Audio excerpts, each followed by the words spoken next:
이게 이제 다중관계도 있고 또 아직 이 연구 기법이 검증이 안 됐어. 그래서 전문적 능력이 아직 없고 성실성이 결여돼 있고 다중관계 지향과 관련된 문제. 대학원생으로서 전문가가 아니라는 거예요. 그래서 자격을 갖춘 이건 답이 없어. 내가 슈퍼바이저에게 지도를 받으면서 해야 된다. 그리고 이성적으로 호감을 갖고 있는 여성을 상담한다는 것은 다중관계가 되어 윤리적 문제가 있으므로 다른 사람에게 의뢰하자. 최선 다해 쓸 수밖에 없어요. 자, 이거는 진짜 이런 이야기 많이 하거든요. 내담자들이 상담센터 오면 이런 말 많이 하죠. 상담자로부터 확신을 얻고 싶은 거예요. 상담 안 하겠다는 게 아니죠. 선생님, 저는 솔직히 확신이 서지 않습니다. 상담 받고 나면 정말 좋아질까요? 이런 말은 거의 레파토리예요. 그러면 상담자가 왜 그러세요? 저는 유명한 사람이라 뭐 능력 있는 사람 치료할 수 있어 이게 아니라 누구님이 그렇게 솔직하게 말씀해 주니까 다행이군요. 이제 이것을 답을 달라고 하는 경우도 있어요. 때로는. 이게 답이야. 솔직하게 이야기하는 것 자체가 쉽지 않거든요. 자, 오해는 마세요. 선생님을 믿지 못해서가 아니에요. 단지 상담받아도 나아지지 않는다면 어떻게 해야지 불안하세요. 부정적이기 때문에 여기 온 거잖아요. 응? 성격이 우유부단하고 부정적이어서 왔기 때문에 그러면 이제 회의를 표현했다. 그럼 상담자는 뭐라고 대답할 것인가? 그리고 근거는 무엇인가? 이러면은 이제 그 감정을 알아차려 주라는 거죠. 왜 그러세요? 이게 아니고 상담을 처음 받으면 대부분 민지님처럼 불안하고 긴장하답니다. 긴장이 된답니다. 자신의 사적인 이야기를 한다는 것도 용기가 필요하죠. 이렇게 속마음을 솔직하게 표현하는 것도 용기 있는 행동이라서 앞으로 이렇게 상담을 한다면 이렇게만 한다면 좋아지실 것 같네요. 그렇죠? 그리고 그렇게 이제 감정을 이해해주고 또 자기의 전문성. 저는 지금까지 상담을 한 10년 정도 했고 누구님 같은 사람을 많이 상담해 봤기 때문에 분명히 도움이 되실 것입니다. 이런 식으로. 그렇게 해서 그 감정을 알아줌으로써 라포 형성을 하고 또 전문성에 대해서 조금 알려줌으로써 내담자가 이제 마음을 열고 할 수 있도록 뭐 하는 거예요.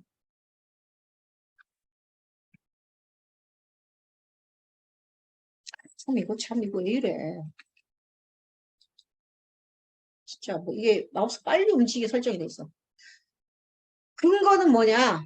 상담에 대한 두려움. 이제 그렇게 말해주면 양가 감정이 있다는 거예요. 내담자들은 양가 감정이 있어. 그 양가 감정을 반영해 줌으로써 사람들은 뭐 변화받고 싶은 마음과 그대로 안주하고 싶은 마음이 싸운답니다. 그렇지만 당신의 미래를 위해서 해봅시다. 이런 식으로 하는 것도 괜찮겠네요. 양가 감정을 알아차려주고 이제 이해받는 느낌을 받을 수 있다. 그래서 양가 감정을 해소해 줌으로써 신속하게 라포가 형성돼서 친밀감이 형성되어 추후 상담이 원활해질 수 있다. 상담의 효과를 결정하는 것은 아직 신뢰관계가 형성되지 않았음을 의미한다. 따라서 지인 공부를 통해서 신뢰관계 구축을 위해 더욱 노력할 필요성. 그래서 진공부와 관련된 답변을 하면 좋겠죠. 진실하게, 그죠? 6번 척도 별표. MMPI에서 6번 척도가 좀 잘 나와요. 왜냐하면 나오냐면 6번 척도가 올라가기 시작하면은 이제 신경증에서 정신증으로 한마디로 가벼운 기분 문제에서 사고방식까지 굳어지는 좀 정신병 쪽으로 발전할 수가 있어요. 그래서 6번이 중요한 거예요. 우리가 기분이 조금 다운되는 것은 어떤 계기로 또 올라갈 수가 있어요. 근데 사고방식까지 굳어지면 이제 이게 습관이 돼버리는 거예요. 습관이 굳어지면 우리가 힘들어요. 그래서 6번 척도는 이제 편집증인데 의심부심이요. 의불이에요. 의심하는 사람. 이런 사람은 의심이 많으니까 경계심과 의심이 많다. 자주 싸운다. 남하고 다투거나 논쟁한다. 마음을 잘 안 드러내고 방어적이고 불신감이 많고 경직돼 있고 대인관계 어려움이 있다. 방어기제 투사에 꼭 써주세요. 이걸. 투사 프로젝션 남탓. 나의 마음에 있는 것을 남의 마음에 생각하고 투사를 자주 사용하고 자신의 문제를 남탓으로 한다. 결국 핵심적인 게 6번은 남탓, 프로젝션, 남탓 이게 핵심 키워드예요. 망상. 그다음에 이제 6번이라는 것은 이제 사고 방식이 이제 잘못될 수가 있어요. 사고 내용이라든지 이런 것들이 비해망상, 과대망상, 관계망상을 보이며 조현병. 6번이 높아도 뭐 조현병으로 진단될 수 있죠. 근데 제가 볼 때는 5번은 좀 빼는 게 좋을 것 같다 생각이 드네요. 왜냐면 6번은 사고 이주니까 몇 개 적으라고 했지? 5가지 적으라고 했네. 오, 5가지 채워야 되는데. 그래서 이제 5번은 빼버리고 그 가대망상, 피해망상, 관계망상을 보일 수 있다. 이렇게만 적어주면 좋겠어요. 조현병은 빼버리고. 다른 사람들의 사소한 거부나 비판에도 민감하게. 6, 8일 때가 우리가 조현병이거든요. 근데 6번은 망상장애 이주거든요. 약간. MMPI L과 K는 30 이하다. F는 70 이상이다. 그러면 65점 이상부터 유효하게 보니까. 근데 LK가 50점 이하예요. 너무 떨어져 있어요. 그래서 그 50이 평균인데 50이 평균이고 표준편차가 10인데 LK가 지금 30이니까 20점 이하 떨어져 있지 않습니까? 그래서 이 사람 같은 경우는 지금 이제 너무 괴롭다는 거예요. F. 자신의 문제를 인정. F가 70인 경우는 문제를 인정했어요. 근데 LK가 너무 낮기 때문에 해결할 자원이 부족해요. 방어를 못해. 한마디로 축 늘어져 있는 거죠. 어깨를 축 늘어뜨리고 이거 이제 이걸 그림으로 나타내면 좋아요. LFK잖아요. F는 솟아 있어요. LK는 이제 팔이라고 생각해봐요. 팔을 축 늘어뜨리는 어떤 기가 꺾인 사람을 생각해 보면 되시겠어요. 그죠? 그림으로 표현은 재밌어요. 그리고 반대. LK는 8인데 LK가 높아요. 70이에요. F는 뭐 30이다. 그러면 이게 손을 든 자세니까 자신감 만땅인 거죠. 그림으로 그려보면 좋아요. 만세 하면은 저 LK가 높고 70이 낮고 고개를 축 늘어뜨리면 LK가 낮고 F가 높고 그래서 이게 너무 또 LK가 낮기 때문에 그 도움을 얻고자 또 증상을 과장하거나 정신적 장애가 심한 것처럼 반응했을 수도 있다. 그렇게도 본다는 거예요. 슈퍼비전. 슈퍼비전이라는 거냐면 이제 아까 그 자문은 이제 동료 상담사가 나한테 자기 상담 사례를 물어보면 나는 이렇게 상담했는데 이렇게 편하게 이야기하는 게 자문이 있고 슈퍼비전은 뭐냐면 돈을 내고 그 자기보다 경험 많은 사람한테 돈 받고 지도받는 거예요. 슈퍼비전. 그래서 슈퍼 위에서 내려다본다. 비전 위에서 내려다보는 자. 그래서 슈퍼바이저를 이제 경험이 많은 저 같은 사람이고 이제 경험이 없는 사람은 슈퍼바이지 헷갈리면 안 돼요. 그래서 이제 업무에 필요한 지식과 기술. 여러분이 심리평가 보고서를 썼는데 제가 좀 봐준다는 거예요. 그게 바로 이제 업무에 필요한 지식과 기술 제공하고 그게 이제 교육적 기능이죠, 교육적 기능. 그리고 심리적 만족감을 제공한다, 지지적. 이것은 뭐 답을 외우지 않아도 알겠네. 정서적 지지적, 뭐 정서적 지지의 슈퍼비전. 그래도 틀리지 않을 것 같아요. 업무에 필요한 지식과 기술 제공, 교육적 슈퍼비전. 업무에 수행하는 데 필요한 심리적 만족감, 지지적 슈퍼비전. 그래서 이제 병원에서 이제 새로 자격증 따고 일하는데 힘든 거에 대해서 막 지지해 준다는 거예요. 이게 전에도 한 번 나왔는데 또 나왔네. 또 행정적 슈퍼비전도 있어요. 행정적 슈퍼비전 뭐냐면은 이제 내가 처음으로 임상시험을 따가지고 어디 병원에 가가지고 이제 잘 모른다는 말이에요. 그러면 병원에 어떤 심리검사를 도입한다든가 뭐 행정적인 그런 걸 도와주는 것도 그 행정적 슈퍼비전이에요. 행정적. 그죠? 교육적, 행정적, 지지적. 들어보면 알 수 있어요. 들어보면, 내용을 들어보면. 이것도 별표 3개. 이게 시험에서 잘 나왔어요, 과거에. 이제 뭔가 더러워질까봐 손을 자주 씻어요. 막 손이 빨갛게 될 때까지. 강박증이잖아요, 강박증. 강박증. 이것은 안 봐도 금방 들어보면 알겠죠? 강박증 환자들은 이제 오염될까봐 오염에 대한 어떤 두려움, 또 질병에 대한 두려움, 또 반복 행동, 확인 행동, 그런 것들, 뭐 그런 걸 많이 하거든요. 딱 정해진 몇 개 레파토리 있어요. 뭐 이렇게 끔찍한 생각, 뭐 이런 것들. 강박증, OCD, 약어로 OCD. 그래서 이거 노출비 발응 방식은 약어로 ERP, Exposure and Response Prevention 해가지고 익스포저, 노출시킨다. 그리고 반응을 못하게 한다. 반응 방지. 학습이론에 근거한 행동치료적 기법으로서 이걸 뭐 시험에 잘 나가요. 어쨌든. 강박장애 환자들이 두려워하는 자극, 더러운 물질, 뭔 손잡이 같은 거랑 또 사고, 손에 병균이 묻었다. 생각에 노출시키되 손을 못 씻게 하는 방법이다. 4단계. 먼저 손잡이를 잡아보러 간다는 거죠. 실제적 노출. 강박적 사고를 유발하는 자극에 충분한 시간 동안 노출시킨 다음에 오염물질로 자신의 손이 더러워질까봐 걱정하므로 일부러 만져보러 간다. 그 다음에 상상 속에서 손은 안 씻었을 때 생기는 비극적 결말을 상상해 보도록 한다. 3단계다 하면은 1, 3, 4예요. 근데 4단계라 하면은 1, 2, 3, 4를 적어줘야 돼요. 이거 헷갈리면 안 되겠죠? 그죠? 4단계로 쓰시도 하면은 1, 2, 3, 4고 3단계로 쓰시고 2를 빼고 1, 3, 4라는 거예요. 행동방지. 강박적 사고에 나타나는 강박 행동. 이제 시스로 못 가게 한다. 이제 상상이 한 번 더 포함되네. 중간 단계에서.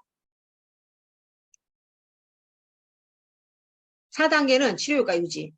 수혜 상담을 통해서 계속 격려. 보호자가 보고하는 대표적인 아동평가 척도. 이것도 한 3점짜리예요. 하나도 못 쓰면 3점이 날아가는 거예요. 실기시험 합격하는 사람들은 60점 정도에 합격하거든요. 60점. 한국아동인성평등척도 KPRC, 한국아동행동평등척도 KCBC에. 이건 대표적인 아동평가 척도로서 그 바우처 상담기관이나 이런 다 써요. 이거는 무조건 알아야 돼요. 근데 이제 그 한국아동인성평등척도는 그 한국심리검사 주식회사 거기서 팔고 KCBCL은 휴너 컨설팅. 그래서 그 사이트는 갑자기 생각 안 나네. 휴너 컨설팅이라는 회사에서 팔아요. 휴너 컨설팅. 아세바. ASEEBA. 아세바 co.kr이라는 회사에서 파는데, 이 아동행동평등정도는 이게 보고서가 거의 써잖아요. 프로차스카의 행동변화계 6단계. 이런 것도 나오냐. 프로차스카의 행동변화 계획 6단계? 제목만 읽어볼까요?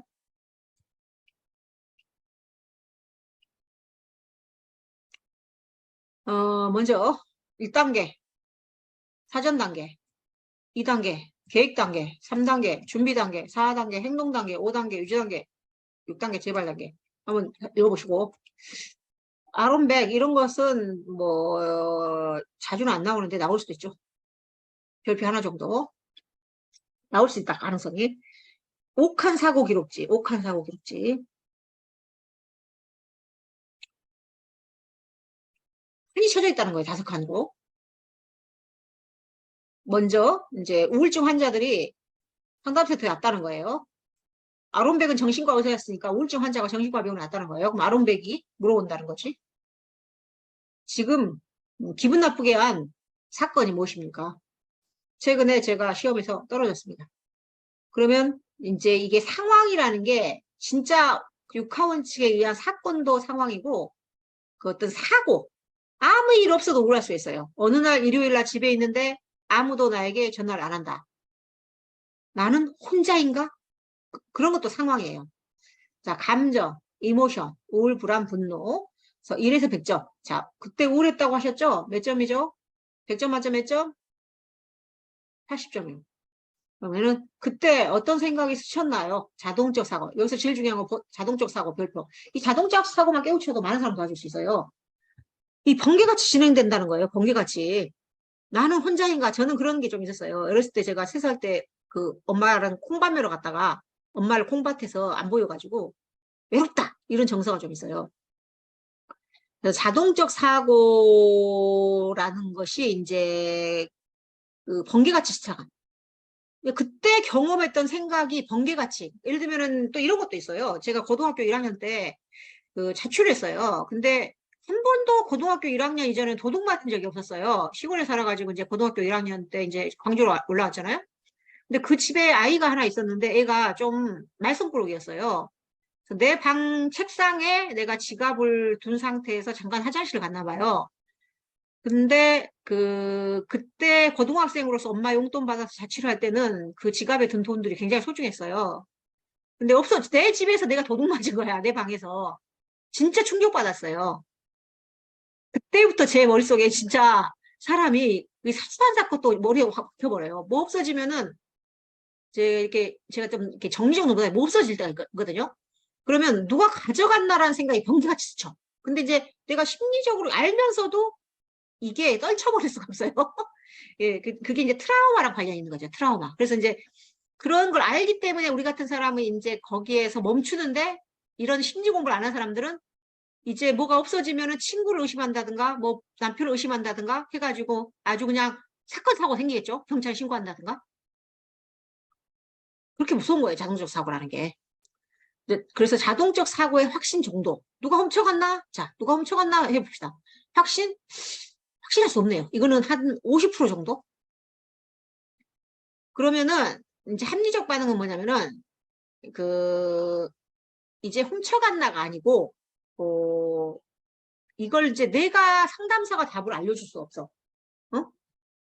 그래서 여기서 이제 그 어떻게 생각하는 것이 대안적인 생각이냐 이제 이런 여러 가지 기법들이 있어요. 자동적 사고를 바꾸는 대안적 사고 이런 것도 있고 플러스 마이너스로 그 손익을 득실 계산을 해보게 한다든가 당신이 누가 훔쳐갔나라고 생각하는 것은 당신 인생에 도움이 되냐 안 되냐. 자, 도움이 안 된다. 괜히 주변 사람 의심해가지고 도둑으로 몰려서 헤어진 적이 있다. 이런 식으로 나는 거야. 그러면은 그리고 당신이 찾은 적이 더 많다. 그래서 나는 그것은 내가 어렸을 때 그때 경험해서 그렇구나. 좀 더 찾아보고서 일단 훔쳐갔나라는 생각보다는 찾아보자.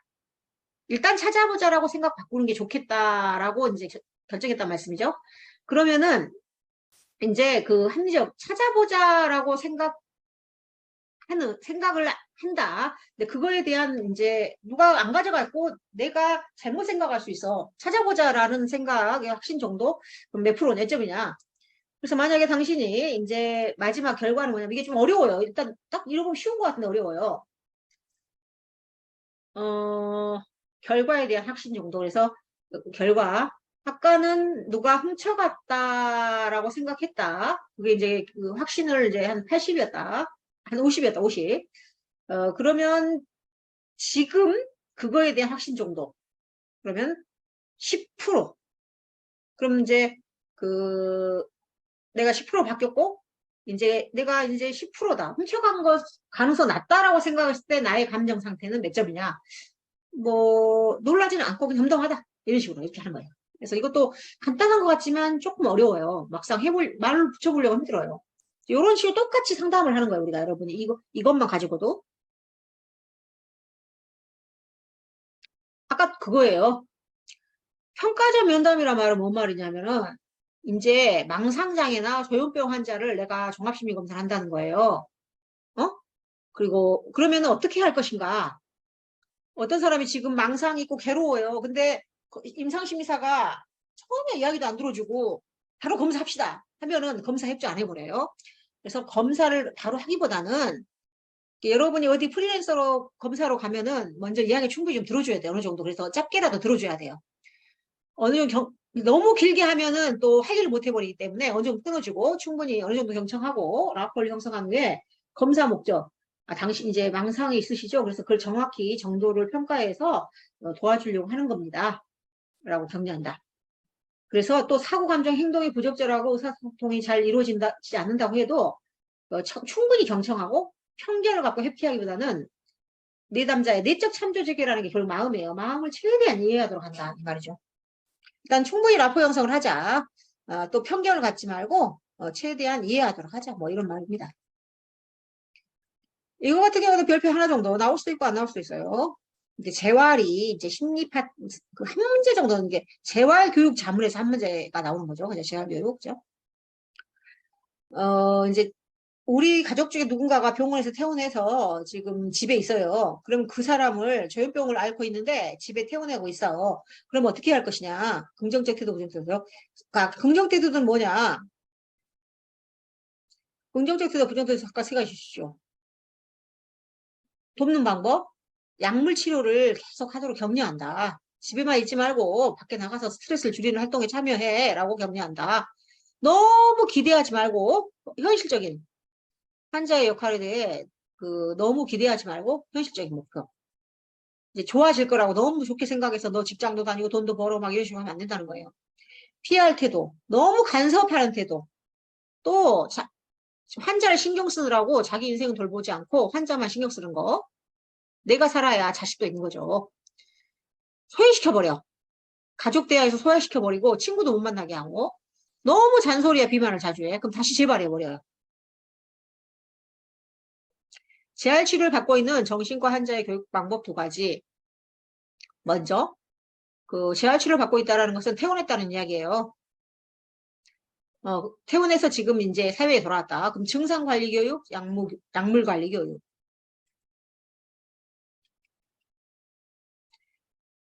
자신의 증상이 어떻게 하면 일상생활에 최소한 영향을 미칠 수 있는지 교육시켜서 스스로 증상 관리하고 재발과 입원을 막도록 도와준다.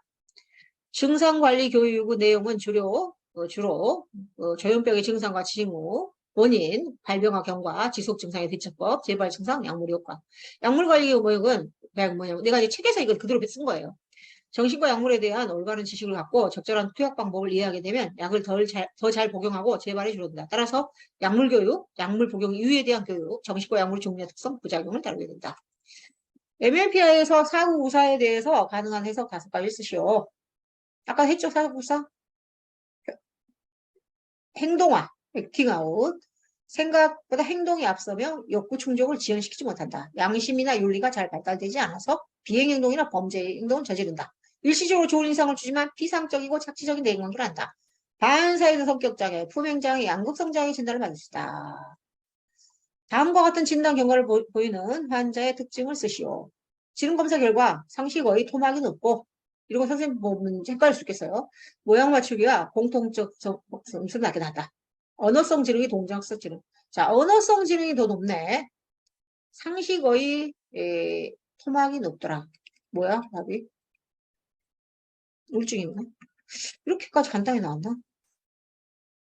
일단 언어성 지능이 동작성 지능보다 높다. 이 말은 동작성 지능이 언어성 지능보다 낮으니까 동작이 떨어질 때는 일단 우울증 의심이 많겠죠. 그래서 우울한 사람들은 그 언어, 상식, 이게 좀 이상한데 지금 모양 맞추기가 공통성, 모양 맞추기가 공통성.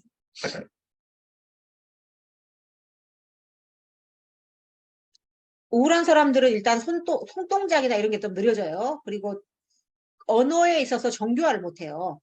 모양 맞추기가 손동작이거든요. 공통성 점수는 이제 언어를 세련되게 하는 거예요. 깊이 심사숙고하는 거예요. 우울하면은 생각이 잘 되지 않아서 그냥 단순하게 대답을 그래요. 그러니까 우울해지면 사람이 원초적 본능에 따라버리거든요. 근데 토막짜기도 조금 이제 우울하면 못하는데 이게 좀 헷갈리는데 답은 어쨌든 가장 최선의 답은 우울증으로 생각됩니다. 우울증. 주요 우울 장애로 추정되며 왜냐면 시험 문제에서는 언제나 우울증이 나왔어요. 답은 무조건 우울증. 성인이다 하면 답은 우울증. 아동이다 하면 ADHD 정해져 있어요.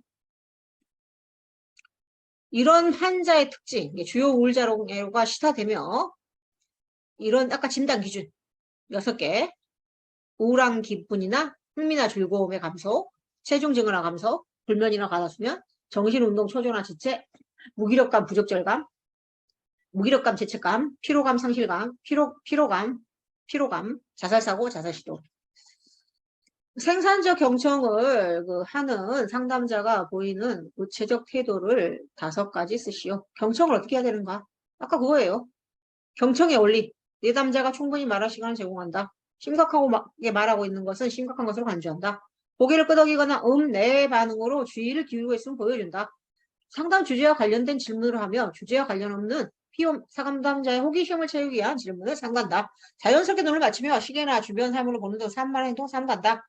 대화를 하다 갑자기 주제를 바꾸는 등 문제나 호소를 회피하지 말아야 된다. 19번 기능성 기억장애와 기질성 기억장애 두 장애의 차이점.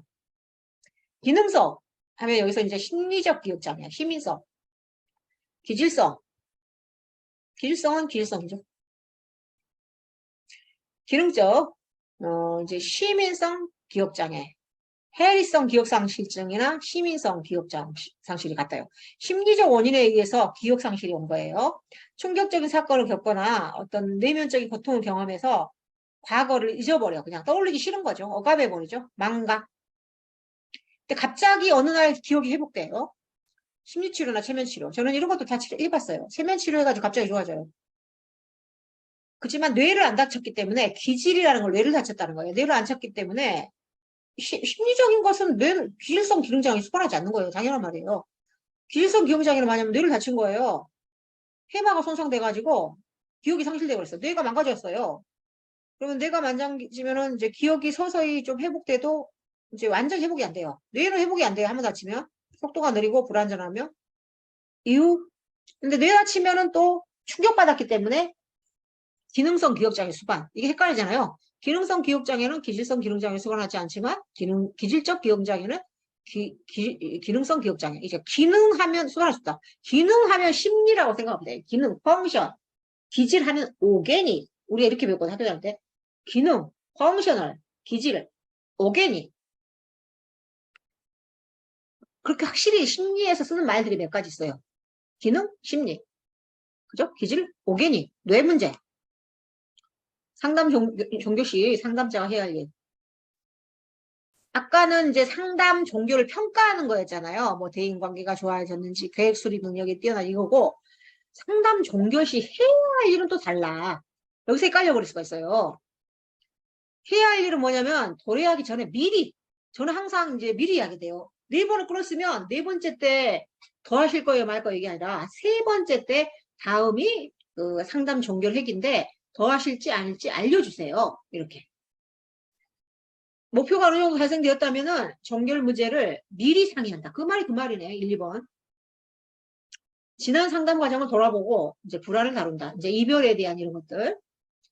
그동안 일어났던 일을 그 재음미하고 요약한다. 그래서 내담자에게 그동안 상담을 통해서 좋아진 건 뭐고 좀 남은 문제는 뭔지 한번 스스로 정리해볼까? 이런 식으로 한다는 거죠. 이제 의존성. 그동안 뭐 우리가 6개월 동안 상담 받아서 선생님도 정이 많이 들었지. 그렇지만 이제 그 독립을 해야 된다. 진정한 독립을 해야 된다. 또 선생님을 또 나중에 찾아올 수도 있다. 이런 식으로. 스스로 이제 상담에서 배운 걸 통해서 스스로 문제를 해결하도록 해봐. 그래서 여기 하나 또 한다면은 문제 해결 능력을 키워준다. 뭐 이런 것도 있을 것 같아요. 그죠? 여기 나와 있네. 미래에 대한 대처, 재발을 준비시킨다. 또 이제 상담, 뭐, 비슷비슷한 말이네요. 상담 종결 이후 배운 걸 지속해보고 스스로 문제 해결하다. 작별 인사 및 이별 감정. 선생님도 섭섭하지만 이제 항상 선생님은 너를 항상 응원할게. 이런 식으로 하는 거예요. 그리고 저 같은 경우는 우리가 나눈 그동안에 그 많은 그런 서로 주고받은 것들은 항상 선생님의 마음에 있을 거야. 이런 식으로 뭔가 좀 뭉클하게 이야기해 주는 거죠. 그리고 아이들 같은 경우 안아줄 수도 있고 울면 닦아주고 눈물을. 그죠?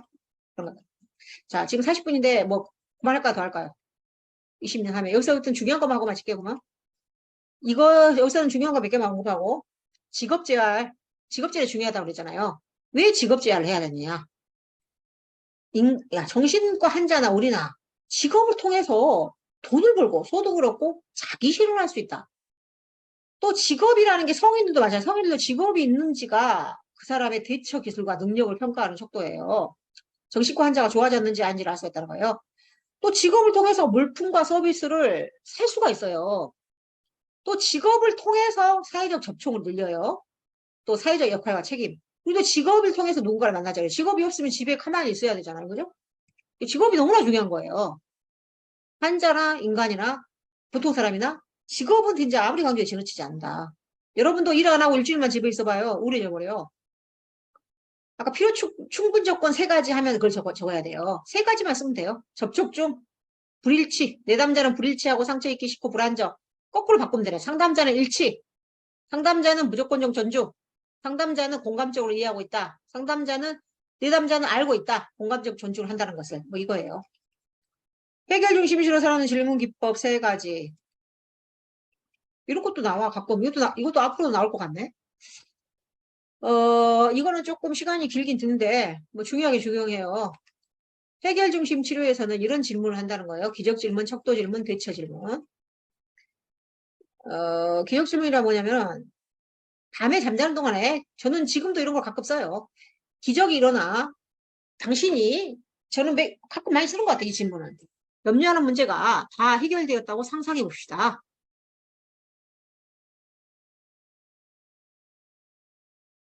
뭐 이런 것들, 그죠? 아침에 아들이 엄마의 어떤 모습을 보면 지난번에 기적이 일어났다고 생각하겠습니까?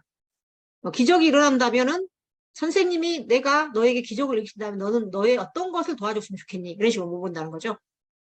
그러면 이러이러한 나는 행복한 사람이 되고 싶어요. 뭐 이렇게 이야기한다는 거죠.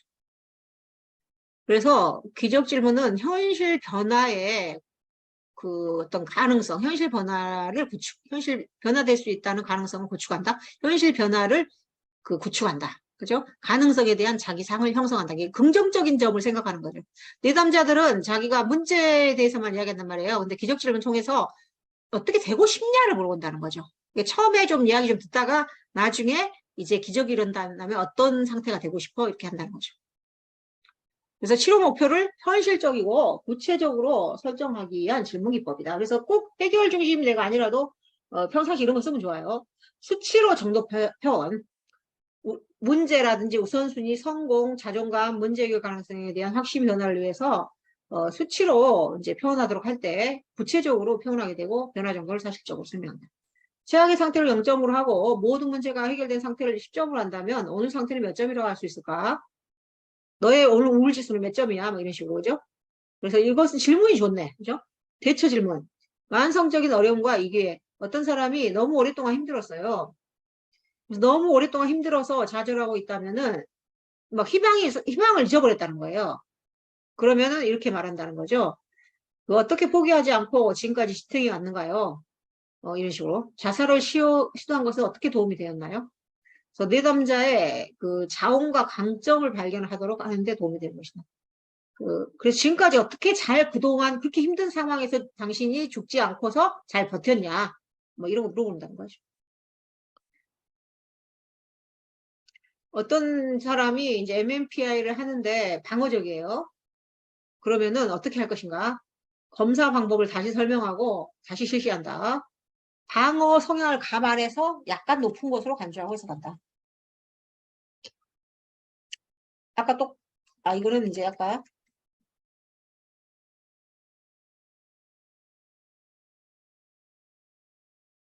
아까 그건데 이게 기출보건이라서 행동 소정의 원리 세 가지. 아까는 이제 인지행동 정서개입이고 이건 행동 수정의 원리네. 질문은 똑같은데 이게 어떤 게 맞는지 알 수가 없어요. 행동 수정 질문이 이게 행동 수정의 원리 세 가지. 행동 수정, 사회기술 훈련, 체계적 공감법, 토큰 경제. 이런 거 나오면 선생님들이 좀 힘들어할 것 같다. 응? 이런 것은 내 능력과 쓸 수밖에 없어요. 능력과. 이 사회기술 훈련이나 이런 건 다 행동 수정이에요. 토큰 경제 이런 것은 체계적도 많이 봐서. 대인관계가 문제가 있으니까 사회기술 훈련을 할 수 있도록 의사소통 방법, 대화 방법을 가르친다. 체계적 동감법, 경미한 불안부터 심한 불안을 느끼는 상황까지 상상하게 함으로써 단계적으로 이완 훈련하여 학교에 등교하도록 한다. 토큰 경제, 학교에 잘 가면 토큰을 줘서 좋아하는 물건을 바꿀 수 있도록 한다. 자, 기본 지식 검사. 상식이요, 상식. 인포메이션. 머릿속에 얼마나 든 게 있는지. 이게 뭘 측정하냐? 일반적인 실제적인 지식 수준, 일반적 상식 수준, 과거 학습 정도, 지적 호기심, 독서 수준, 일상사 및 외부 환경에 대한 주의, 장기 기억. 그러니까 이해 문제, 아니, 기본 지식, 상식. 역사, 뭐, 우리나라 최초의 대통령은 누구입니까? 그죠? 허균의, 동생은, 뭐 그런 거예요. 응? 허균의, 네, 누나인가? 그죠? 그리고 알고 있는 말 그대로 머릿속에 든 지식. 넘어가시고.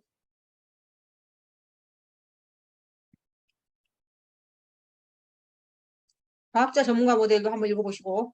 또 나올 수도 있어요, 이것은. 왜냐하면 임상심리사는 과학자이자 전문가를 지향하니까 임상심리사는 과학자로서 연구하고 전문가로서 유능한 서비스를 해야 된다는 이야기 핵심은 그거예요. 그거 잘 풀어나가면 돼요. L촉도 46, F106, K45 5번을 제외한 모든 임상촉도가 높게 나타났다. 이때 가능성 있는 사람들 유형 세 가지. 어, 점수가 F가 106이면 거의 이제 꾀병 같은 거네, 그죠? 무선 반응으로 아무렇게나 무성하고 부주하게 해. 부정애고. 부정애고. 자기 자신, 이게 헷갈려. 부정애곡이라는 것은 나쁜 것으로 꾸몄다. 부정애곡은 증상 과정이에요. 증상을 과장함으로써 비정상적인 것처럼 보이고자 하는 사람이다. 급성 정신병이나 급성 스트레스 상태로 혼란된 심리 상태. 내담자의 비밀을 보장할 수 없는 상황 5가지. 이것도 별표 한 2개 정도. 이거는 무조건 알아야 돼. 이거는 무조건 외워야 돼. 시험에 나오든 안 나오든. 제가 간단히 알려줄게요. 자해, 타해, 사회의 안전, 아동의 이권, 판사의 명령. 자타사, 아판이에요. 내담자가 자신이나 타인의 안전을 위협하는 경우. 자해, 타해. 사회의 안전, 전염 가능성. 에이즈 같은 경우 있을 때도 자살하겠다 하면 비밀 보장 안 돼요. 에이즈도 안 돼요. 코로나도 안 될 수 있어요. 또 인권이 위협받아. 부모가 애들을 학대하면은 그건 또 신고해야 돼요. 판사의 명령. 판사가 보자고 할 때는 또 비밀 보장. 판사한테 보여줘야 돼요. 아동의 보호자나 조현병 환자의 법적 의견이 상담 정보를 알고자. 그래서 자해, 타해, 사회의 안전, 아동의 인권, 판사의 명령. 그죠? 5번도 추가했으면 좋겠죠. 자타, 자해, 타해, 자타사, 아판으로 외워놨어요. 자타사, 아판. 내담자의 말을 경청하는 데서 좋은 경청자가 되기 위한 구체적인 방법. 경청에 몰약하였죠? 조현병 양성 증상이라는 거는 환청이나 망상이 지금 엄청 심하다는 거예요. 지금 병이 막 와서 생겼어요. 대화가 가능한 경우 구체적인 양성 증상을 파악해서 실질적인 조언. 어떤 내용이 들리냐, 뭐 뛰어내리라든지 나쁜 사람이라든지 그걸 파악해서 그럴 때는 음악을 들으세요. 산책을 하세요. 실질적인 조언, 두리뭉실한 조언이 아니고 위기 상황이어 대화가 불가능한 경우 정신과로 보낸다. 왜냐하면 큰일 날 수가 있어요. 보호자에 대해서도 증상교육 및 가족 상담. 이거가 지금까지 나오고 있어요. 로샤의 특수 점수에서 특수 내용 종류가 4가지인데 3가지 쓰라고 나와요. 3가지는 뭐냐면 추상적 내용, 병적인 내용, 협조적 운동, 공격적 내용이에요. 3개만 써주면 되시겠어요. 그래서 제가 생각할 때는 이제 이것 별도 특수 점수가 몇 가지 있어요. 6가지인가? 그걸 한번 정리해 놓으세요. 이게 계속 나왔기 때문에 특수 내용은 특수 점수의 하위 카테고리고 특수 점수가 또 6개인가 있다는 거예요. 그걸 이제 정리해 놓으세요. 윤리. 상담자의 윤리적 지침. 상담자의 한계를 인식하자.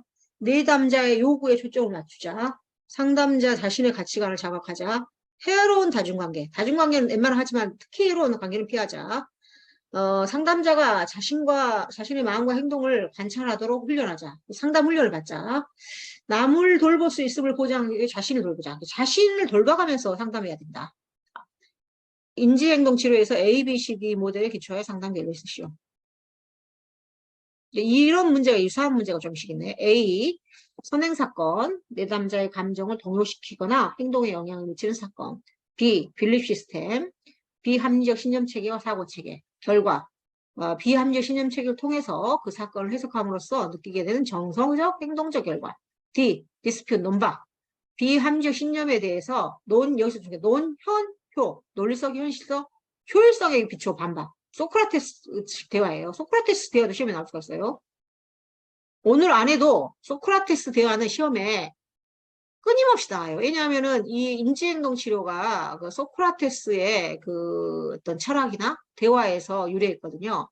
그래서 오늘 내가 안 해도 소크라테스 대화의 그 기출문제 정리해놔야 돼요. 효과. 논박으로 인해 나타나는 효과로서 비합리적 신념을 철저하게 논박하여서 합리적 신념으로 대체한다.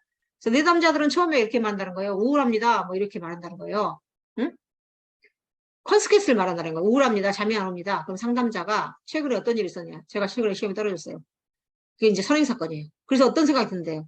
나는 바보인가? 망했네. 남들이 날 비웃을 거야. 자, 그러면 망했다. 나는 망했다. 그게 논박.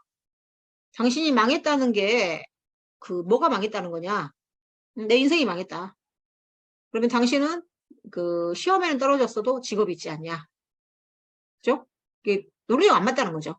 시험에 떨어진 것이 망했다는 거. 현실성. 자, 망했다는 것은 현실적인 생각이냐. 논리적으로 맞냐? 시험에 떨어진 것과 망했다는 건 논리적으로 맞냐? 현실적으로 논현요. 현실적인 생각이냐. 이번에 많은 사람이 떨어졌어. 너만 떨어진 게 아니고. 효율성. 그런 생각이 너의 인생에 도움 되냐? 망했다는 생각이. 도움 안 됩니다. 자, 그러면 어떤 생각을 하면 좋겠느냐? 논리적인 생각을 해봐라. 현실적인 생각을 해봐라. 당신이 망했다고 생각하면서 지금 술만 마시고 있는데 너에게 도움이 되는 생각은 뭐냐? 아, 더 열심히 해서 다음에 합격하자. 이게 당신의 인생에 이제 그 스스로 또 말하게 해야 돼요. 상담자가 말하는 게 아니라. 그래서 논박으로 인해, 이펙트라는 것은 논박으로 인해 나타나는 효과로서 합리적 신념은 대체 뭐 시험에 떨어졌을 뿐이지 인생에 망한 건 아니네. 이런 식으로 바뀐다는 거죠. 가족 치료도 사실 나올 수가 있는데 일반적으로 가족 치료를 권하는 경우 왜 가족 치료를 권하냐? 당연히 뭐 내담자 문제가 가족의 역기능성과 연관성이 크다고 생각되는 경우 아무리 상담해도 안 치료돼. 그러면은 치료가 안 돼. 그러면은 가족하고 연관이 있다. 내담자의 호소가 개인적인 문제라기보다는 배우자, 부모, 형제, 자매에 대한 문제나 갈등에 대한 부분을 많이 상담센터 왔는데 자기 이야기를 하는 게 아니라 계속 뭐 누구 형님 이야기를 한다든지 남편 이야기를 한다든지 그러면 같이 와야 된다는 거예요. 집 나무 사람 검사에서 그림의 크기와 위치가 나타내는 의미를 2가지씩 쓰시오. 그림의 크기, 너무 큰 그림, 심신 에너지가 항진, 충동성, 행동화, 과도한 자신감, 과대사고. 또 이제 항상 그 그림은 반대일 수가 있어요. 진짜 자신감이 넘칠 수 있고 열등감 때문에 거꾸로 반동형성이라고 해요. 과잉보상이나 뭐 반동형성. 너무 작은 그림, 위축감, 무력감, 억제, 불안감, 열등감, 부적절감, 자신감 저하, 우울한 사람. 높이 그려진 그림. 붕 떠 있다는 거예요. 정서적으로 불안정하다. 또 현실과의 괴리, 이상이 너무 높아. 집을 예를 들면은 높이 그렸다. 그러면은 정서적으로 불안정한 거예요. 그리고 현실은 열심히 안 하면서 꿈만 꾸고 있어요. 너무 목표가 커가지고 현실과 이상의 갈등이 커요. 또 공상만 하고 있어요. 회피, 현실 회피. 낮은 위치에 그려진 그림, 안정감을 강조하거나 불안을 반영이고도 있으나 중앙에 위치한 것이 안정감을 반영한다. 중앙에 위치한 것이 안정감을 강조하는 것이다. 경우도 있으나 뭐 경우도 있으며 중앙이 가장 이상적이다 이 말이죠. 근데 낮은 위치에 그려진 것은 너무 안전을 강조한 거고 중앙에 그린 것이 좋다 이 말씀이네요. 심리검사 해석시 일반적인 해석 지침. 심리검사 해석할 때 어떻게 할 것인가? 다른 심리검사를 고려해서 교차타당도 검증. 교차타당도 검증은 뭐냐면 크로스 체킹을 한다는 거예요. 지능검사에서도 동작성이 떨어지고 언어성이 높네? 우울증. HP에서도 그림이 피랍이 났네? 우울증. BDI 검사도 우울증 점수가 30점이네? 우울증. 이런 식으로. 결론은 고로 우울증. 로샤에서 흑백 반응을 많이 하네? 흑색? 이러이러해서 결국은 우울증. 이렇게 그게 교차타당도 검증이에요. 진단명으로 피검자를 명명하거나 낙인 찍지 말자. 그래서 이제 그 필요할 때는 진단명을 말해야지만 당신 뭐 너무 그 남발하거나 물어보지도 않았는데 당신은 뭐 강박증, 당신은 조현병 이렇게 하는 게 아니라는 거예요. 그래서 웬만하면 낙인 찍지 말자. 뭐 경계선 성격장애입니다 이런 식으로. 근데 필요할 때는 또 해줘야 돼요. 자충 예언을 해서는 안 된다. 자기 충격적 예언이라는 말은 뭐냐면은 당신은 예를 들면은 지금 우울증이기 때문에 이대로 가다가는 직장을 관둘 수 있다. 이런 식으로 부정적인 예언을 해버리는 거예요. 응? 당신은 IQ가 그 90 이하이므로 대학을 못 갑니다. 이런 것들이죠. 90 이하에도 대학 갈 수 있어요. 단점 이외에 장점도 말해준다. 그죠? 꼭 심리검사가 단점만 말하면 안 돼요. 장점을 충분히 이야기해주고 저는 장점을 이제 먼저 이러이러한 것도 다 좋아. 이제 철수란 애가 받으러 왔다. 너는 머리도 좋고, 그지? 이제 논리적 사고도 하고 다 좋은데 딱 하나 의지력이 낮구나. 그래서 의지력만 키우면 좋겠다. 선생님이랑 한 4번만 상담하면 의지력이 좋아질 거야. 이런 식으로죠. 그럼 얘들이 한다고 하죠. 해석을 할 때 내담자의 반응 고려해야 돼. 막 지금 제가 떠드는 것처럼 여러분이 안 보여서 그래. 여러분 졸리는데 혼자 떠들어. 그래서 이렇게 해석을 하면서 내담자의 표정이 바뀌는지 어쩐지 보면서 해야지 가설이기 때문에 너는 뭐 그 우울증이야 이렇게 할 수가 없어요. 너는 경계성 성격이잖아. 너는 약간 불안정한 면이 있구나. 선생님, 전 그래요. 사실 제가 인터넷 검색해 보니까 저 경계성 성격장애예요. 그런 면이 조금. 자, 그럼 내가 이렇게 말해보니까 경계성 성격장애 특징을 말해볼 테니까 해당되는가 봐. 선생님 다 해당돼요. 자기가 그냥 결론을 내리게 해야지. 그죠? 이해하기 쉬운 언어를 사용하자. 심리평가 보고서를 작성할 때 검사 결과와 생활사적 정보를 통합해야 돼요. 왜 통합해야 되냐? 한마디로 검사 결과와 면담 정보를 통합한다는 거예요. 그래서 보고서를 작성하는데 왜 그러냐?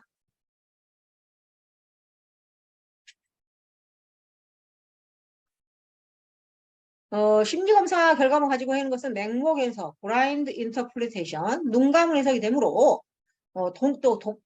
객관적 검사의 동일한 수치라도 면담 정보에 따라 해석이 달라진다. 그죠? 그리고 면담을 통한 내담자에 대한 가설을 심리검사를 통해 확인하고 면담을 했더니 사회불안장애예요. 근데 심리검사를 했더니 뭐 SI가 엄청 높고 뭐 불안도 높아. 아 그러면은 이 사람이 사회불안장애가 맞네. 또 면담을 통한 주관적 정보와 심리검사를 통한 객관적 정보의 통합을 통해서 좀 더 유능한 서비스를 제공할 수 있기 위해서 50대 여성 하면 무조건 우울증 50대 여성 기본 주식 8점 숫자 6점 어휘 10점 산수 7점 이해 9점 공통성 아까 그게 그 보건이라서 토막자기도 낮아야 돼요. 우울증 환자이려면은 언어성은 유지되고 동작성이 떨어져야 되거든요. 그래서 일단 이제 손을 움직이는 게 동작성이잖아요. 동작성을 이제 지각출현 지수라고 해요. 그래서 이제 정신과적 진단 두 가지와 감별 진단을 위해 고려해서 이거 되게 어려워요, 이거. 내담자가 신경증 손상을 얻고 남편의 애도로 유발된 스트레스인 경우 산소미 숫자 점수 상대적 저하와 동일합니다. 그래서 이 사람이 뭐 뭔가 뇌다친 건 없고 남편이 바람 펴가지고 스트레스가 유발되었어요. 그리고 산수 및 숫자가 상대적으로 저하돼 있어요. 동작성 검사도 상대적으로 저하가 됐어요. 그래서 먼저 진단이 이제 현재는 진단명이 그 우울증이에요. 우울증인데 우울증도 또 이거 되게 어려워요. 우울증도 두 가지가 있어요. 주요 우울장애가 있고 지속성 우울장애가 있어요. 그죠? 주요 우울장애 진중. 근데 감별이라는 것은 배제해야 된다는 거예요. 제가 DSM-4, 5법 그걸 베꼈어요. 주요 우울장애로 진단되려면 뭘 배제해야 되느냐? 과민한 기분이 있는 조증이나 혼재성 사파를 배제. 이게 답이 100% 맞는지를 모르겠어요. 다른 의학적 상태로 인한 기분장애를 배제해야 된다. 물질, 약물치료 유발된 우울 또는 양극성 장애를 배제해야 된다. ADH를 배제해야 된다. 이게 책이 그대로 DSM-5로 그대로 제가 쓴 거예요. 내가 지어쓴 게 아니에요. 우울 기분, 동반, 적응 장애를 배제해야 된다. 슬픔 이런 것들이 아니었을 때 주요 우울장애라는 이야기예요. 지속성 우울장애 감별 진단이라는 거냐면 먼저 지속성 우울장애라면은 2년 동안 우울한 날이 계속 있어야 돼요. 그래서 이제 주요 우울장애는 2년이 아니에요. 어떤 사건으로 해서 우울한 거예요. 그래서 지속적 우울장애로 감별 진단을 내리려면 주요 우울장애가 아니어야 돼요. 감별이라는 건 아니어야 된다는 뜻이에요. 정신병적 장애가 아니어야 돼요. 의학적 상태로 인한 우울증 및 양극성 장애가 아니어야 돼요. 물질, 약물 치료로 유발된 우울 및 양극성 장애가 아니어야 돼요. 성격 장애가 아니어야 돼. 이게 책이 그대로예요, 이거는. 왜 숫자 및 산수가 저하되느냐?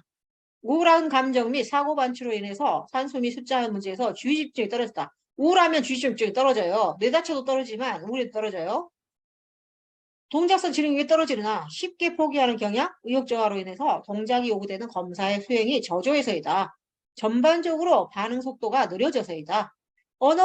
왜 동작성 지능이 떨어지느냐? 언어가 요구되는 검사에서 정교하나 언어 표현의 유창성이 부족해서이다. 이 정도 하면 되겠습니다.